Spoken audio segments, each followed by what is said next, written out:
먼저 채널의 이연희입니다. 지난번 처음으로 만든 유튜브 크리스마스 장식들 재미있게 보셨나요?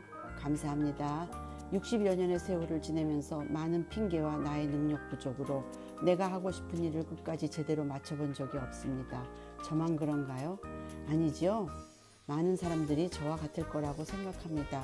고개 끄덕이시는 분이 있습니다. 때로는 남편 또는 아내, 자녀, 친척, 친구들에 대한 나의 섭섭함의 표현으로 여러분을 대신할 수 있고 이런 표현을 통해 위로될 수도 있다는 생각을 해보았습니다. 이 경험과 여러분의 경험들을 바탕으로 서로에게 용기도 주고 위로도 하면서 나날들이 새로 탄생하는 계기가 되었으면 좋겠습니다. 나의 자랑이나 후회가 아닌 내가 살고 우리가 살아가는 나와 내 주변의 일들을 위해서 포기하지 않고 최선을 다하는 모두가 되었으면 합니다.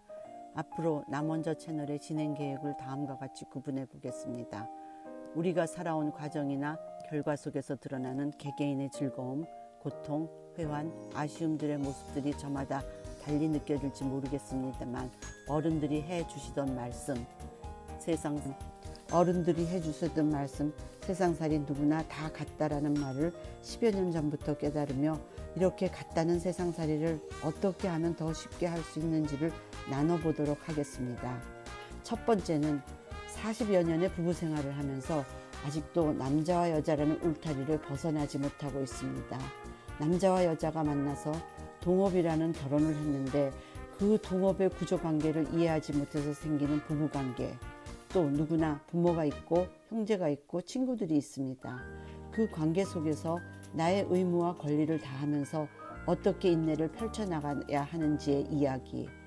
두 번째는 함께 살고는 있지만 마음은 한국으로 가며 보고 싶은 경치들, 만나서 수다 떨고 싶은 친구들, 먹고 싶은 음식들, 이렇게 항상 떠나지 않는 한국이 있습니다. 그 가운데서 특히 저 같은 경우에는 미국으로의 이민자들이 겪는 이중 언어 속에서 영원한 언어 장애자, 고통을 통한 해프닝 등을 이야기하는 시간을 준비해 보겠습니다. 세 번째는 오지랖이 저지르는 일들, 나의 최선이 상대방에게 아픔을 줄 수도 있고 용기와 희망이 될 수도 있는 이야기들을 나눠보고요. 네 번째는 제가 여지껏 버리지 못하고 살아온 것들, 버려도 좋을 기억, 생각, 습관, 물건 등등에 대한 에피소드들, 마지막으로 우리가 즐거워하고 아파할 때 전문가들이나 인생 선배들이 들려주는 말과 글들을 빌려서 우리 세대와 자녀 세대들이 얻을 수 있는 교훈을 통해 삶의 목적과 방향을 수정하기도 하고 전진해 나갈 수 있는 그런 이야기도 옮겨보겠습니다. 이렇게 사람 사는 이야기를 펼쳐보면서 이제는 좋아하는 일, 하고 싶은 일을 위해서 다시 출발해 봅니다. 동참하실 분 함께 인생 버스를 타보실까요? 네, 선착순 접수 받습니다. 좋아요 한번 눌러주시고요.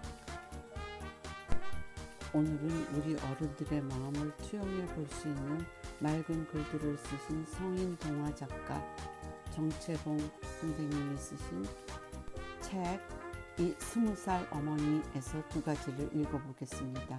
첫 번째 이야기, 나의 기도. 신이 이 세상에서 인간들과 함께 살았던 시절이 있었다고 합니다. 그러니까 인간들이 얼마나 좋았겠어요. 어려운 일이 생기면 간절히 청하기만 하면 해결이 되었으니까요. 물론 이런 인간들이 신의 거처를 문턱이 닳도록 드나드는지라 이를 견디지 못한 신이 지상을 떠나고 마는 결과를 초래했다지만 아무튼 이때 하루는 호두 과수원 주인이 신을 찾아와 청탁하는 것이었습니다. 저한테 한 분만 1년 날씨를 맡겨주셨으면 합니다. 왜 그러느냐? 이유는 묻지 마시고 딱 1년만 천지일기 조화가 저를 따르도록 해주십시오. 하도 간곡히 조르는지라 신은 과수원 주인에게 1년 날씨를 내주고 말았습니다. 과연 1년 동안의 날씨는 호두 과수원 주인의 마음대로 되었습니다. 햇볕을 원하면 햇볕이 쨍쨍했고 비를 원하면 비가 내렸습니다. 이윽고 가을이 왔습니다. 호두는 상상할 수 없을 만큼 대풍년이었습니다. 호두를 산더미처럼 수확하게 되었습니다. 호두 과수원 주인은 흡족하였습니다. 그는 호두를 맛보고자 하였습니다. 산더미처럼 쌓인 호두 중에서 하나를 집어들어 깨뜨려 보았죠. 그러나 이게 웬일입니까? 알맹이가 하나도 없이 텅 비어있는 것이었습니다. 호두 과수원 주인은 다른 호두도 깨뜨려 보았습니다. 그러나 안이 비어있기는 마찬가지였습니다. 호두 과수원 주인은 신을 찾아가 이게 어찌된 일이냐고 항의하였습니다. 그러자 신은 빙그레 미소를 띠고 이렇게 대답하는 것이었습니다. 이봐, 도전이 없는 곳에는 그렇게 알맹이가 되지 않는 법이다. 알맹이란 폭풍 같은 방해도 있고 가뭄 같은 갈등도 있어야 껍데기 속의 영혼이 깨어나 여무는 것이다. 마데바 와두다라는 사람의 우화입니다. 는 이런 고난이 껍데기 속의 영혼을 깨우는 배려임을 잊지 말아야겠습니다. 우리는 고난 없는 1년을 달라고 할 것이 아니라 고난을 이기고 살 수 있는 힘을 달라고 기도합니다. 나의 기도 중에서였습니다. 두 번째 이야기, 행복 찾기. 힌두교에 전해오는 이야기에 이런 것이 있다. 이 세상이 처음 이루어졌을 때 인간에게는 행복이 미리 주어져 있었다. 그러니 인간들이 얼마나 하염없이 늘어져 살았겠는가. 보다 못한 제석천이 인간들에게서 행복을 회수해버렸다. 그런데 문제는 회수한 행복을 어디에 숨겨두느냐는 것이었다. 한 신이 제안하였다. 깊은 바닷속에 감춰두면 어떨까요? 제석천은 고개를 저었다. 인간들의 머리는 비상하다. 바닷속쯤이야 머지않아 뒤져서 찾아낼 것이다. 다른 신이 제안하였다. 히말라야 정상에 감춰두면 어떨까요? 이번 역시도 제석천은 고개를 저었다. 인간들의 도전과 탐험은 따를 동물이 없다. 그러니 제 아무리 높은 산에 숨겨두어도 이내 찾아버릴 것이다. 궁리하고 궁리한 끝에 제석천은 무릎을 치고 일어났다. 인간들의 마음속 깊은 곳에 숨겨두기로 하자.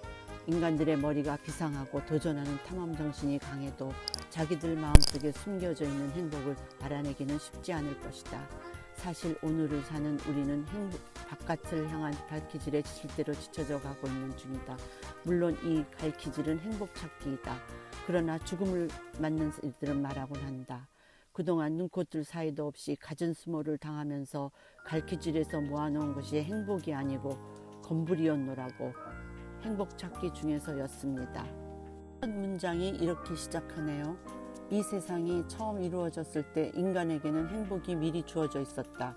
그런 것 같아요. 왜냐하면 이 나이에 오기까지 아무리 찾아봐도 그동안의 노력에 비해서 그다지 행복한 것 같지는 않았거든요. 미리 주어져 있다는 행복을 찾을 필요가 없는데 억지로 찾고 있으니 행복할 리가 없습니다. 저는 이제 깨닫습니다. 주어진 대로 사는 것 그 자체가 행복인 것을. 자, 행복은 어디 있다고요? 마음속이요. 딩동댕. 오늘 수업은 여기서 끝. 아참, 올해는 유난히 홍수도 많았고 남극 얼음 녹는 속도가 빠르다고 하지요. 그러 이번 겨울은 많이 추울 거라고 하네요. 작년에 아들, 딸들이 사다 준 명품 브랜드 패딩 잠바와 조끼가 비싼 거라고 장롱에 보관하고 계신가요? 나 먼저 기억하세요. 끝까지 보아주셔서 감사합니다. 다음에 또 뵐게요.